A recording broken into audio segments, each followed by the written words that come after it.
Po shkojmë për 5, 4, 3, 2, 1. Ku me shku në këtë vikend? Çka të vizitojmë në Kosovë? Pyetje të tilla I dëgjojmë shpesh nga miq e familjar. Apo di Kosova ta tregoj potencialin e saj turistik, apo po pret që ta zvulojnë vetë turistët?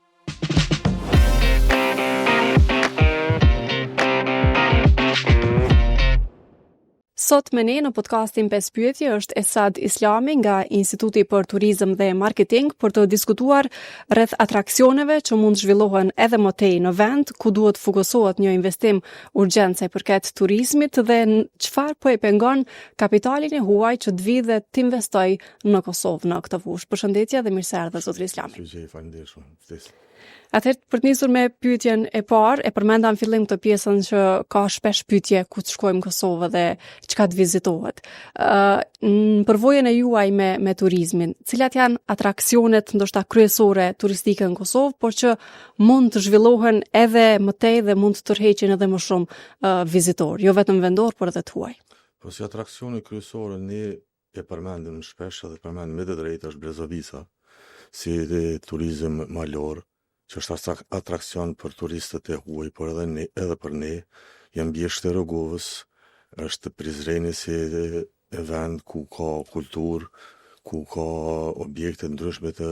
me vlerat historike të trashëgimisë mund të pasur, po ashtu edhe vende tjera. Gjithmonë na shton edhe themi ne me të drejtë që Kosova është një thesar, thujse I pazbuluar I atraksioneve të ndryshme turistike, I turizmit malor, I turizmit natyror,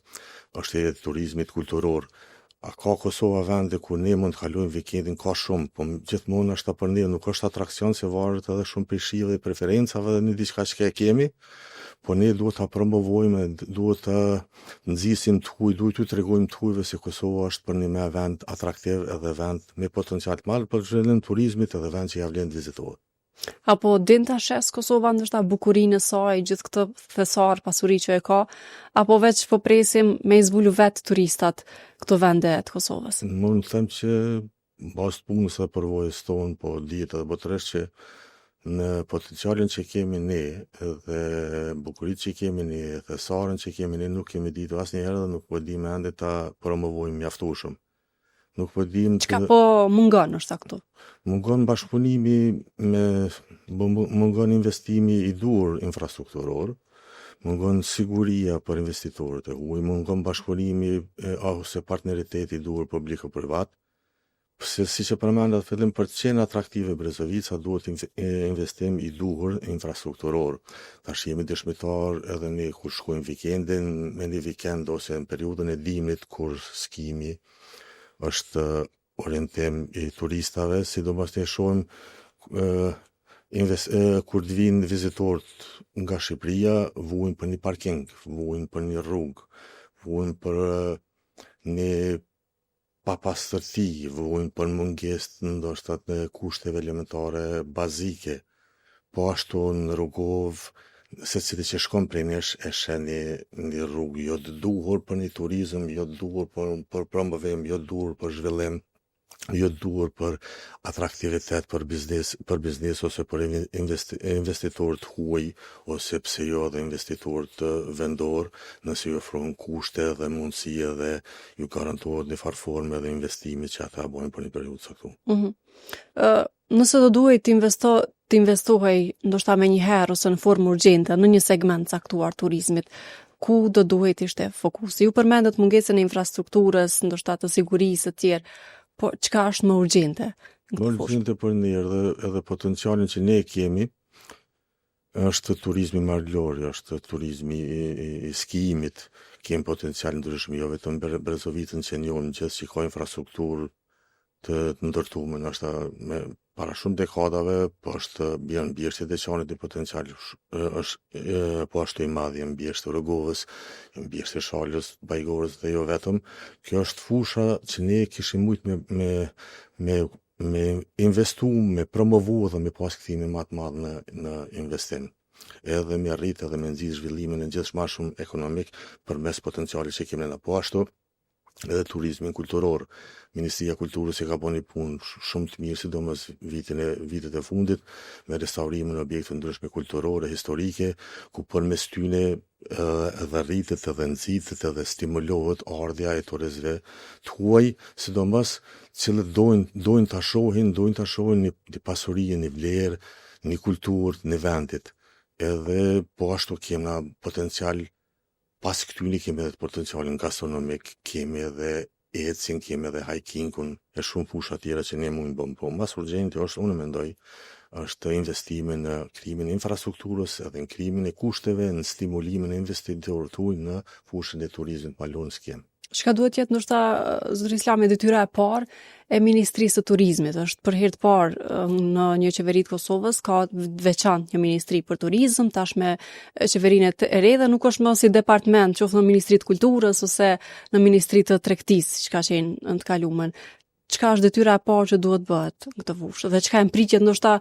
e juaja si organizat prej një ministrie të turizmit? Ne presim bashkëpunim me sektorin tonë shoqërisë civile, presim bashkëpunim me sektorin privat,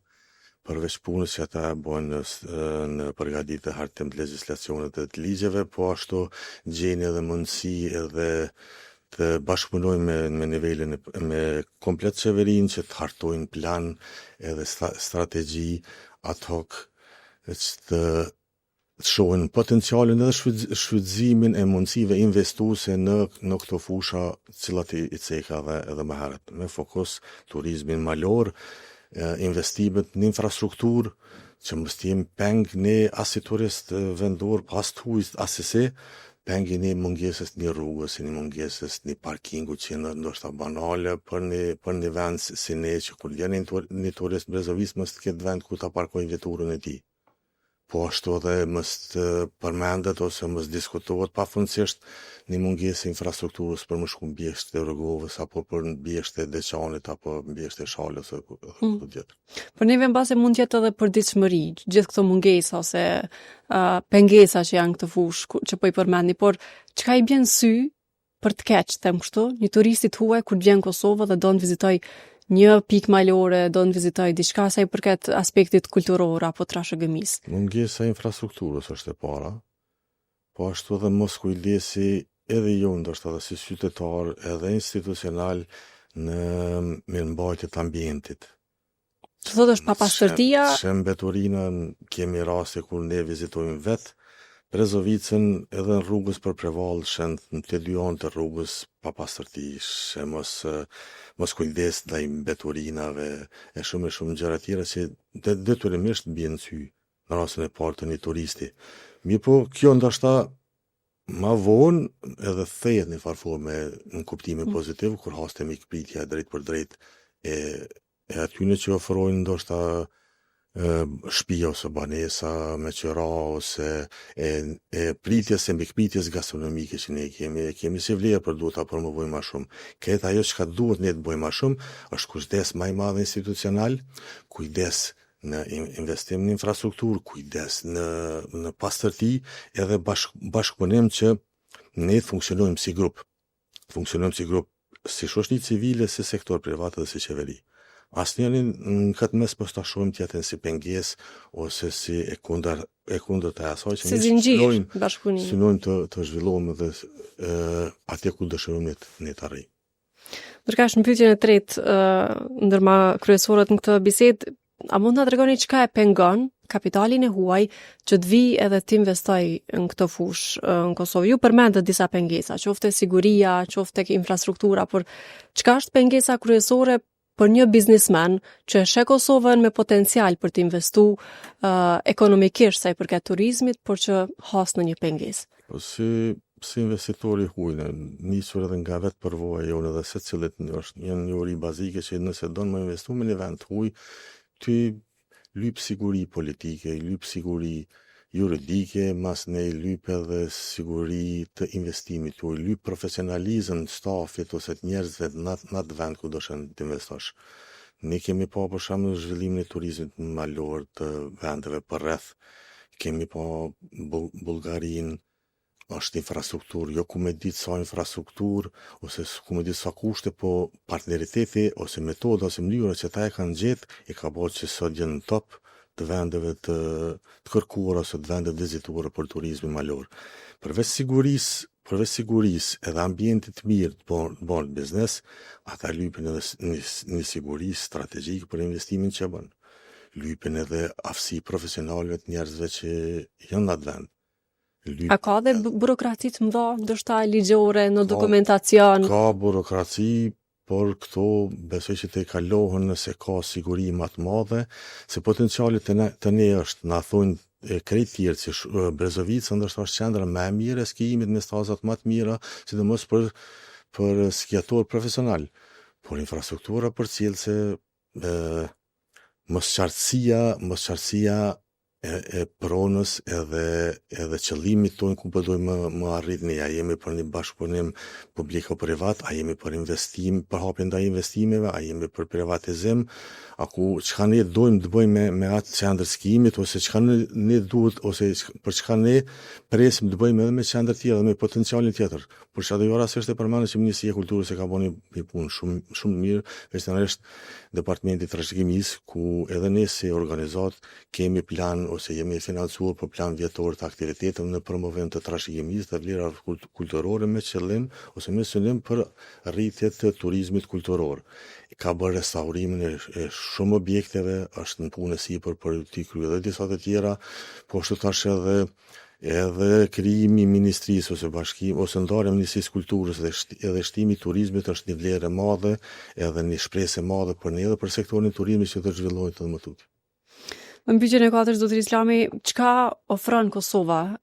për turistët që vendet e fqinje ndoshta nuk e ofrojnë në të njëjtën mënyrë, dhe a e kemi kriju këtë identitetin turistik apo ende jemi në kërkim? Ne jemi në ndërtim e sipër, Kosova po vizitohet shumë, edhe turizmi është në rritje, sidomos në Rrugovë edhe në Prizren, si turizëm kulturor edhe si turizëm natural, po ashtu ne ofrojmë turizmin e mikpritjes edhe turizmin gastronomik, po ashtu turizmi rural është në rritje, agrobizneset kanë fillu të startojnë ose të krijohen, po ashtu është në rritje. Kosova është lehtë e qasshme, është atraktive për turistët e ujë, është atraktive sidomos për short break turizëm, çka ne duhet bëjmë, duhet punojmë shumë edhe si organizator shoqëri civile, po edhe si qeveri, tash si ministri, në bashkëpunimin edhe në krijimin e guidave të strukturuara, edhe të rritjes net veçëndrimin në Kosovë. Mos shfrytëzohet Kosova vetëm si vend tranzit ose shfrytëzohet si vend kur dikush vjen në Shqipëri ose në Maqedoni ose në vende të fqinje. Dhe kalon nëpër Kosovë për një ditë shkurtër ose një gjysmëdite, po një turizëm t'i ofrojmë guid profesionale, t'i ofrojmë atraktivitet me ofertë strukturume që Kosova ja vlen të vizitohet, edhe në Kosovë ja vlen të qëndrohet më shumë se 2-3 ditë. Të bëjmë ndoshta këto formate që kanë vendet fqinje, ku përfshihen tazëm edhe udhëtimi, edhe fjetja, dhe benefite tjera që ndoshta diku. Po dhe ka filluar edhe po bëhet çdo ditë më shumë, po ne duhet të punojmë shumë më shumë, edhe të bashkëpunojmë shumë më shumë me partnerët e publiko-privat, shoqëritë civile, të investohet në infrastrukturë, në krijim, duhet bëjmë shumë më shumë edhe në marketing, ndërkombëtar marketing digital, se ne njohim ndoshta një bukuri, por tjerë nuk e njohin. Ne duhet të promovojmë vlerat tona, duhet të shtojmë atraktivitetin, duke i ofruar realin që është edhe duke i ofruar potencialin edhe mundësinë që Kosova mos shfrytëzohet vetëm si destinacion i shkurt turistik, por të përjetohet. Në përgjithësi, mbas krejt kësaj çka thatë dhe ju që e hasni çdo ditë me turistë, sidomos tuaj, u lë Kosova turistëve tuaj përshtypjen që të vinë edhe një herë të dytë për ta vizituar, ose që ta referojnë tek të tjerët për ta vizituar Kosovën? Po gjithsesi, ne kemi hasur në shumë turistë që kanë vizituar Kosovën më shumë se një herë, ose kemi hasur atë turistë që kanë qenë të referuar nga dikush tjetër që ka vizituar Kosovën më herët. Ne çka duhet bëjmë më shumë, me përmendëm edhe gjatë bisedës, duhet të fokusohemi më shumë në promovim të vlerave tona që i kemi historike, të stimulohet të nxitet, promovohet të turizmi kulturor, të shtohen ose të investohen në infrastrukturë për promovimin e turizmit malor, të bashkëpunohet me vendet që në veçanërisht me Shqipërinë dhe vendet tjera që të bashkëpunojmë në hartim të përbashkët të guidave turistike, dikush që i pëlqen edhe deti, po vjen të viziton edhe turizmin rural ose turizmin malor në Kosovë. Për një qëndrim ndoshta 4-5 ditor. Kemi punu, se në fakt ai është punu nga institucionet edhe në këtë drejtimin e përmirësimit të imazhit në botën digjitale. Do është edhe shumë procese doni edhe kohën e vetë, se s'pën themi tash që nuk është punuar, që është punuar në vazhdimsi,